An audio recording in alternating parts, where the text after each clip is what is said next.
Alors, nous recevons cet après-midi Monsieur le ministre des Affaires étrangères de Roumanie, Titus Corlatean. Certains d'entre vous connaissent bien. Je suis très heureuse, Monsieur le ministre, que nous puissions vous entendre cet après-midi, à l'occasion de votre passage à Paris. Nous savons tous ici que nos deux pays ont des liens anciens, très étroits, très affectifs. Et qu'il nous faut absolument continuer à entretenir et à enrichir, notamment en essayant de nous exprimer de façon commune au sein de l'Union européenne. Alors, s'agissant de l'Union européenne, je voudrais souligner d'abord que dans la crise économique actuelle, la Roumanie a conduit une politique très courageuse et très remarquable de réduction de ses déséquilibres structurels, que la Commission a d'ailleurs reconnu ces efforts et recommandé la fin de la procédure pour déficit excessif, même si, comme à la France d'ailleurs, elle demande l'accélération des réformes. La croissance, néanmoins, en Roumanie, comme en France et comme dans tous les pays de l'Union européenne, peine à repartir. Et c'est vrai que vous avez également un problème de sous-utilisation des fonds structurels que peut-être vous évoquerez. Alors, nous partageons au sein de l'Union européenne, la France et la Roumanie, le souci de relancer la croissance, d'améliorer l'emploi, le niveau de vie des citoyens européens. Et c'est d'ailleurs un des enjeux principaux du Conseil européen des 27 et 28 juin prochains. La Roumanie, qui est membre de l'Union économique et monétaire, soutient l'approfondissement de l'Union économique et monétaire, notamment la supervision bancaire. Vous avez ratifié le pacte budgétaire. Ce qui nous serait utile, Monsieur le ministre, ce serait que vous puissiez nous préciser quelles sont vos positions en vue du prochain Conseil européen. Quelle est votre appréciation des propositions franco-allemandes qui ont été publiées le 30 mai dernier, et que vous nous fassiez part également de votre appréciation et de votre analyse du prochain cadre financier pluriannuel qui est en discussion encore au sein du Parlement européen, et notamment, y compris sur son volet agricole. Voilà pour l'Union européenne. Pour notre coopération bilatérale, elle est excellente. Nous avons des liens économiques intenses, puisque nous sommes votre 4e partenaire commercial. Nous avons une coopération scientifique active. Je veux citer le projet de laser ELI-NP, qui est un grand investissement d'avenir, qui aura d'ailleurs un directeur français, et ainsi que la coopération culturelle et notamment la promotion de la francophonie avec la création d'un centre régional francophone d'études avancées en sciences sociales et l'ouverture, et nous en réjouissons, début juillet, du nouveau lycée français de Bucarest. Et nous sommes évidemment très sensibles à la vitalité de la langue française et de la recherche francophone en Roumanie. Enfin, sur les dossiers de politique étrangère, vous nous direz peut-être votre appréciation sur ce qui se passe en Syrie et sur les perspectives, nous l'espérons, de conférences à Genève. Mais nous attendons aussi évidemment de vous que vous nous disiez quelle est votre appréciation de la situation du partenariat oriental, votre analyse de l'évolution de la situation en Moldavie, et ainsi que, si vous en avez le temps, des troubles qui se produisent en Turquie. Enfin, je voudrais terminer en vous remerciant de votre contribution à l'EUTM, l'unité européenne qui est au Mali. Vous y avez envoyé 10 instructeurs. Nous avons la perspective du Conseil européen de la défense à la fin de l'année. Peut-être est-ce que vous nous direz comment vous envisagez cette préparation que je souhaite pour ma part que nous puissions mener ensemble. Voilà, Monsieur le Ministre, quelques-unes des questions que je voulais évoquer au départ avant de vous passer la parole. Ensuite, mes collègues auront certainement beaucoup d'autres questions à vous poser. Je vous remercie encore d'être avec nous cet après-midi.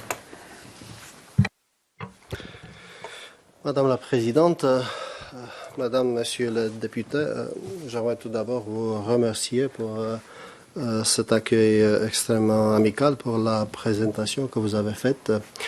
Effectivement, ma présence aujourd'hui à Paris reflète une relation politique, diplomatique, économique et culturelle qui existe depuis des siècles entre nos deux pays. une relation politique exceptionnelle dont nous sommes très intéressés et très engagés de la soutenir par les moyens politiques, diplomatiques, parlementaires bien sûr, par les moyens économiques, puisque l'économie et les projets économiques, les investissements restent toujours importants, notamment dans cette période, et bien sûr en ajoutant la dimension culturelle qui, pour la Roumanie, pays francophone, reste essentiel dans notre région de l'Europe. Je vais essayer d'être bref pour laisser le temps pour des éventuelles questions ou commentaires. En commençant tout d'abord avec la situation politique actuelle en Roumanie et le profil de mon pays aujourd'hui. Pays membre de l'Union européenne et de l'OTAN, ayant un gouvernement qui bénéficie d'une forte majorité au sein du Parlement après les dernières élections législatives le mois de novembre. Il s'agit d'une majorité d'environ 70%, ce qui constitue effectivement une majorité solide qui peut et qui aide effectivement le gouvernement de mettre en application son programme de gouvernement. Ce qui constitue également un élément extrêmement positif, c'est l'accord politique de coopération institutionnelle, le soit-dit accord de cohabitation qui a été conclu entre le président et le premier ministre, le gouvernement, après les dernières élections législatives, qui ont donné et confirmé un état de stabilité politique qui est nécessaire, extrêmement utile et qui se reflète dans les performances économiques, dans la qualité, les évolutions économiques en Roumanie. Sur le plan économique, simplement de mentionner le fait que mon pays figure parmi les malheureusement peu nombreux pays au sein de l'Union européenne qui ont eu l'année passée, qui connaissent cette année une croissance économique cette année évaluée à environ 1,6% du produit interne brut, de perspective vers 2%, ça dépend de l'année en agriculture. Un système bancaire solide, et ça c'est important notamment dans la région d'Europe centrale et orientale vu le développement notamment en Grèce, au Chypre, une monnaie stable et un déficit qui est contrôlé. L'année passée 2,9%, cette année environ 2,7%. Une dette publique située à environ 37%, ce qui est effectivement un niveau raisonnable, et une confiance des investissements étrangers qui est stimulée entre autres par un accord conclu et maintenu avec le Fonds monétaire international, la Banque mondiale et la Commission européenne. Un taux de chômage à peu près 5,5%. Effectivement, nous sommes intéressés de stimuler la croissance économique, puisque la croissance économique, la création de l'emploi, notamment pour les jeunes, qui se reflète dans le document présenté par la France et l'Allemagne, dont vous avez fait référence. Ça fait partie de nos priorités, les investissements publics en infrastructure, énergie, qui reste un domaine essentiel, compétitivité, IT bien sûr, questions de compétitivité qui sont reflétées, comme vous avez déjà fait référence, Madame la Présidente, un projet qui est effectivement important, pas seulement pour la Roumanie, c'est le plus grand projet laser du monde qui siégera près de Bucarest. Il y a des raisons pour ça. La qualité de notre école de recherche en physique nucléaire, les experts, les universités qui ont produit des résultats. Ça a constitué un argument pour l'approbation au niveau de Bruxelles de ce projet cofinancé par la Commission européenne et bien sûr par la Roumanie, dont on discute avec la France et encore quelques pays qui sont bien sûr les bénéficiaires de cette autre technologie, de faire partie de ce projet. Je mentionne ça pour essayer de passer au sujet relations bilatérales entre la Roumanie et la France, des relations exceptionnelles. Donc, on connaisse une dynamique politique renouvelée. La visite du Premier ministre roumain à Paris il y a quelques mois, 2 mois. La signature de la feuille de route pour mettre en application un partenariat stratégique conclu auparavant entre nos 2 pays. Un document qui inclut des questions extrêmement concrètes et importantes dans le domaine politique, bien sûr, mais notamment dans le domaine économique. Je suis content, sur la base des discussions que j'ai eues aujourd'hui avec le ministre des Affaires étrangères, le ministre des Affaires européennes, de voir que le projet avance, ce qui est une bonne chose. Bien sûr, des relations qui connaissent des points importants du point de vue des échanges culturels, et je vais simplement évoquer la question de la francophonie, qui pour nous représente un pilier qui tient de notre identité européenne, qui s'exprime par la voie de la francophonie. Et je suis heureux, et j'aimerais mentionner ça, le fait que moi personnellement, avec le maire de Bucarest, on a inauguré assez récemment la seule place de la francophonie qui existe dans une capitale des États membres de l'Union européenne. Ça se trouve à Bucarest, à côté du Parlement. C'est une très belle place.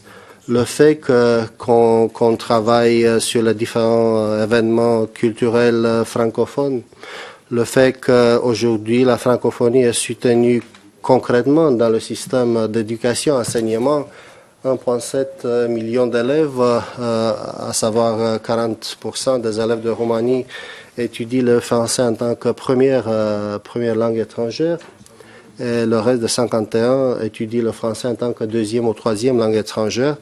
Ça, c'est un signe de santé de la francophonie dont je crois que nous avons besoin.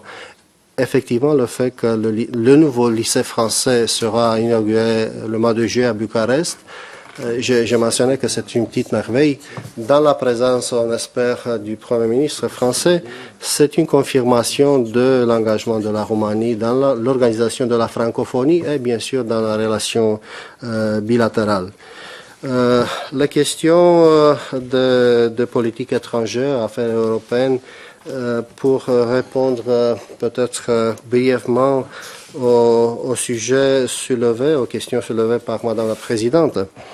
Les fonds structurels constituent une des priorités pour le gouvernement de Bucarest. Et on l'a pu constater lors des dernières 12 mois. On a travaillé après la prise de pouvoir en Roumanie par notre gouvernement et même avant les élections. On a pu améliorer le taux d'absorption. On a pu relancer certains domaines qui ont été gelés à cause d'une gestion qui n'était pas appropriée.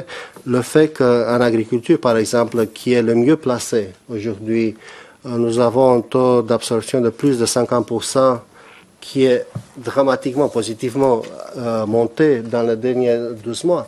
Ça veut dire que sur la base d'un travail coordonné, et bien sûr en utilisant des spécialistes appropriés, on peut bouger très rapidement en réalité. Et on est content de mentionner ça. Bien sûr, une modalité de mettre en valeur les ressources européennes dans mon pays est liée à un projet important qui se déroule actuellement dans mon pays, un projet politique et administratif. Ça veut dire la décentralisation totale et la question des régions en Roumanie. Le processus est en cours de déroulement. On discute dans le Parlement, il y a un large débat politique, les spécialistes roumains et européens qui nous aident de trouver les solutions les plus appropriées. On étudie bien sûr, y compris le modèle français. Les futures régions de développement ayant personnalité juridique seront créées justement pour permettre le développement, la promotion des grands projets de développement et par le biais des fonds structurels. Vous avez fait référence, Madame la Présidente, au cadre financier multiannuel. Ici, il y a deux choses très bien à mentionner. Le fait que lors du dernier Conseil européen qui a fixé les grandes coordonnées de ce budget, d'un côté, le fait qu'une solution a été trouvée, c'était une bonne chose du point de vue politique et économique pour l'Union européenne. D'un côté, comme d'autres pays d'ailleurs, d'autres pays membres, on n'était pas entièrement satisfait. Je vous j'aimerais vous mentionner un seul exemple. Par exemple, la Roumanie n'a pas reçu aucun soutien budgétaire pour les régions sous-développées. Je ne veux pas mentionner les autres exemples qui ont été confirmés lors du Conseil européen. C'était le cas, c'était nécessaire pour la Roumanie. Mais voilà, c'est la négociation.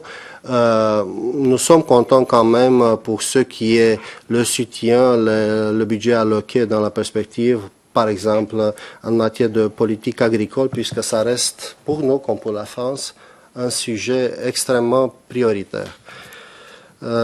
Pour les questions plutôt sur l'agenda international que vous avez évoqué, la question de Syrie, la situation en Syrie, c'est un sujet qui nous concerne pas seulement d'une manière européenne, politique, ça nous concerne directement.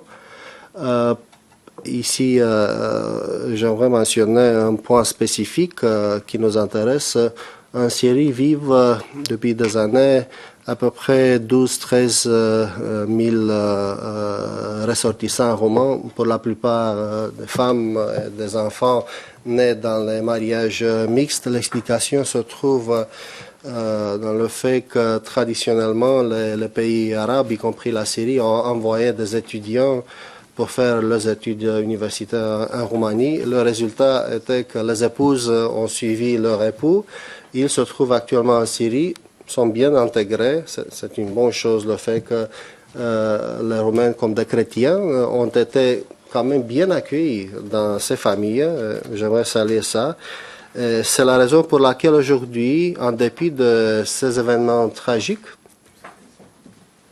elles ne quittent pas la Syrie en règle générale. Seulement quelques centaines de personnes. Donc, nous sommes intéressés, c'est la raison principale pour laquelle la Roumanie a gardé ouverte l'ambassade à Damas. D'une manière plus restreinte, vous imaginez, mais pour avoir la possibilité de donner l'assistance consulaire aux personnes qui la demandent, mais aussi pour avoir la possibilité de représenter les intérêts d'autres États européens amis, comme la France d'ailleurs. Nous sommes très concernés de ce qui se passe. On fait partie des États qui essayent de soutenir un processus politique, de privilégier la solution politique de ce conflit. Et c'est pour ça qu'on est très intéressé d'aider par nos moyens à la concrétisation de cette initiative américaine-russe pour cette conférence Genève 2, qui peut donner, pour la première fois après pas mal de temps, une possibilité concrète de discussion à la même table de toutes les parties concernées. Évidemment, la voie pour aboutir à cet objectif, c'est encore délicat, complexe. Moi, je discutais ça à Cairo il y a 4 jours avec les autorités égyptiennes, avec le secrétaire général de la Ligue des États arabes et des représentants d'autres parties directement concernées. Ici, j'aimerais mentionner que nous avons un très bon dialogue avec les autorités françaises. On fait des évaluations et bien sûr, on essaie de se coordonner, y compris sur ce point. Sur le Mali, pour rester en quelque sorte dans une région plus élargie, sur le Mali, ici, je vais le dire en toute transparence, c'est un exemple exceptionnel de la réussite de la France. je faisais partie de discussions très approfondies au sein du Conseil des Affaires étrangères dès le début sur ce sujet. Je connais pas mal de détails de ce qui se passait des opérations. La Roumanie a salué à l'époque, à côté des autres États membres de l'Union européenne, la position prise par la France, l'intervention, puisque c'était nécessaire, opportune et efficace. C'était le risque d'avoir pour la première fois le contrôle d'une organisation terroriste sur un État. C'était sans précédent et les conséquences par rapport à toute la région pouvaient être dramatiques. Et c'est pour ça que, pas seulement politiquement, la Roumanie a salué, a soutenu cette présence française, mais aussi, comme vous l'avez mentionné, Madame la Présidente, on contribue à la mission militaire, d'assistance militaire de l'Union européenne pour assister l'armée de Mali pour prendre ses responsabilités. Il y aura une rotation, je crois, le mois de septembre, dont l'autre partie des militaires roumains seront présents sur le terrain. Et bien sûr, je peux le dire, on assiste logistiquement par voie aérienne le transport de différents matériaux d'autres États qui sont partie de cette opération. Si l'accord, je ne suis plus au courant aujourd'hui, c'était sur l'agenda un possible accord entre les parties concernées dans la partie de Nord. Ce sera très important d'avoir la conclusion de cet accord, une solution politique, les élections qui doivent être confirmées à terme, et une solution régionale, autonomie, mais qui doit respecter l'intégrité territoriale du Mali. Ici, nous sommes dans la même longueur comme la France. Pour ce qui est la Turquie, je vais laisser à la fin la question visant la République de Moldova, avec votre permission. La Turquie pour la Roumanie est très importante, pas seulement pour la Roumanie. Il y a toute une histoire qui, à l'heure actuelle, dit nous sommes dans un partenariat stratégique avec la Turquie du point de vue bilatéral. Donc les liens politiques, stratégiques, on coopère très bien sur les questions de sécurité. Du point de vue économique, la Turquie figure parmi les grands partenaires de mon pays.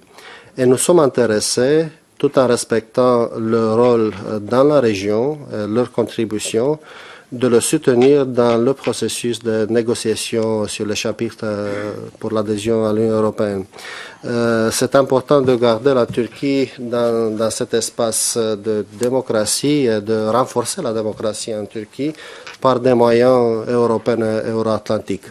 C'est pour ça que moi j'ai fait des commentaires publics aujourd'hui lors de la conférence de presse au Quai d'Orsay avec le ministre français des Affaires étrangères. On suit avec beaucoup d'attention les événements sur place.